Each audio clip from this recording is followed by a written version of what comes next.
Hi friends, welcome to సాత్విక kitchen and vlogs. ఈ కార్తీక మాసంలో పువ్వొత్తులు అయితే చాలా ఇంపార్టెంట్ కదా.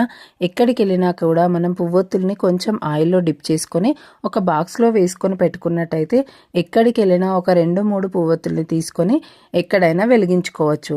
దానికోసం అయితే ఈజీ ప్రాసెస్లో పువ్వొత్తుల్ని ఎలా చేయాలనేది చూపిస్తాను. ఈ విధంగా ఆవు పాలు తీసుకొని దాంట్లో కొంచెం విభూతిని మిక్స్ చేసుకోవాలి. తర్వాత ఈ విధంగా పత్తిని రౌండ్గా చేసేసి అన్ని కొనలు ఒక చోట చేర్చేసి కొంచెం షార్ప్గా చేసుకోవాలి. ఇలా చేసిన దానికి ఆవు పాలు కొంచెం చేతికి అద్దేసుకొని ఈ విధంగా ప్రెస్ చేసుకోవాలి. ఇంతే అండి, చాలా ఈజీగా మనం పువ్వొత్తులను అయితే ఎన్ని కావాలంటే అన్నీ ప్రిపేర్ చేసుకోవచ్చు. ఇలా నార్మల్గా చేసినట్టయితే మనం ఎక్కడికి వెళ్ళినా కూడా ఇలాంటి ఒక 5-6 వరకు మనం బాక్స్లో వేసుకొని వెళ్ళినా కూడా దీపం వెలిగించడానికి ఈజీగా ఉంటుంది. చూడండి, ఈ వీడియోలో చూసినట్టయితే మీకు చక్కగా కనబడుతుంది కదా. కొంచెం పత్తిని ఈ ప్లేస్లో పట్టుకొని కొద్ది కొద్దిగా తీసుకుంటూ కాడను లావుగా చేసుకోవచ్చు. ఇలా కాడ అనేది లావుగా రావాలంటే కొంచెం కొంచెం పత్తిని తీసుకుంటూ దానిపైన పెట్టి కొంచెం ప్రెస్ చేసుకోవాలి. ఇలా మనం ఎన్ని వత్తులు కావాలంటే అన్ని వత్తుల్ని ప్రిపేర్ చేసుకోవచ్చు. నేనైతే ఒక 50-60 వరకు వత్తులను అయితే ప్రిపేర్ చేసుకున్నాను.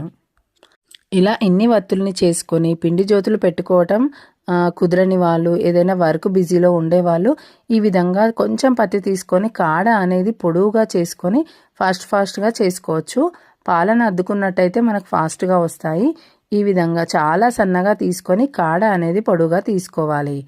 ఇలా అన్నింటినీ అంటే దాదాపు 33 వరకు తీసుకోవాలి. ఎందుకంటే మనం పిండి జ్యోతులు పెట్టుకుంటే ఖచ్చితంగా 33 పెట్టుకుంటాం కాబట్టి ఈ సన్నగా పొడవుగా ఉండే వత్తులు కూడా ఈ విధంగా ఇవి కౌంట్ చేశాను నేను, 33 వచ్చాయి.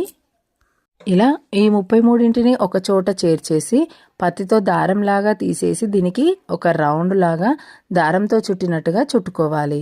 ఇలా చుట్టుకొని దగ్గరగా ముడివేసినట్టుగా వేసుకున్నట్టయితే మనం ఎప్పుడు కావాలంటే అప్పుడు దీన్ని వెలిగించుకోవచ్చు. ఇలా 33ంటిని ఒకే చోట పిండి జ్యోతిలో కానీ మట్టి ప్రమిదలో కానీ వెలిగించుకోవచ్చు. శివాలయంలో ఉసిరి చెట్టు దగ్గర కూడా వెలిగించుకోవచ్చు. వీడియో నచ్చినట్టయితే తప్పకుండా సబ్స్క్రైబ్ చేసుకోండి.